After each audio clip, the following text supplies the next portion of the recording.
You can see some weird things when you're tired, but the thing about this story, I wasn't tired. Me and the family were on vacation to some resort in a very rural area of Pennsylvania to make the setting creepier. There weren't many young people there for me and my brothers to hang out with. It seemed like more of an adult resort. But then one day when I was walking outside of the main lodge of the resort, I, for some reason, looked up to a window on the second floor and saw a teenage girl looking down at me.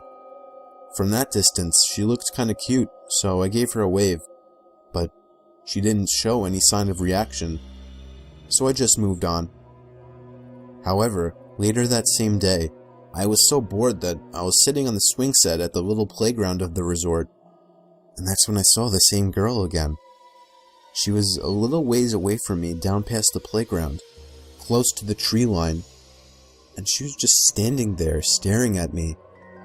Being a teenage guy, my hormones controlled my body, and so I got off the swing and began walking over to her. As I started getting closer to her, I realized she wasn't as cute as I thought she was. There was something about her face that just gave off a creepy vibe. I can't put my finger on it, but if I had to say, I think it would have to do with her eyes and her mouth. I'd say once I got about halfway over to her, she turned around completely and ran into the woods. And I mean she full on ran into the woods. I stopped in my tracks, completely turned off. This girl seemed like a freaky stalker. I didn't see her the rest of our stay at the resort. During the car ride home, miles and miles away from the resort, I was thinking about her. How maybe if I followed her into the woods I could have gotten laid, even though there was something off about her face.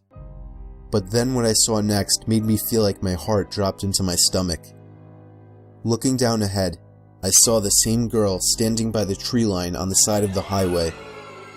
As we sped past her, I saw her head turn so that she was always looking right at me, even through the tinted minivan windows. I asked my parents if they saw her, and they just responded, "Saw who?" Soon afterwards, I accepted that it was all in my head, and that the girl was never even there.